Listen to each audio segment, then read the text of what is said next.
માં તુલસી દયા ન છોડીએ જબલક ઘટ में પ્રાણ।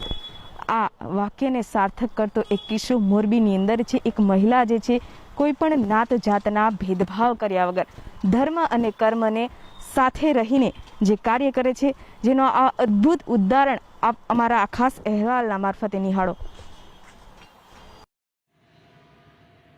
કોરોના કાળમાં ઘણા નરાધમ રાક્ષસોએ લોકોને લૂંટી બેફામ કમાણી કરી છે, ત્યારે મોરબી સિવિલ હોસ્પિટલમાં છેલ્લા 10 વર્ષથી એક પણ રૂપિયો કે પગાર લીધા વગરના આ મહિલા નિસ્વાર્થ ભાવે સેવા આપી રહ્યા છે। 3000 મૃતદેહના અંતિમ સંસ્કાર કર્યા છે।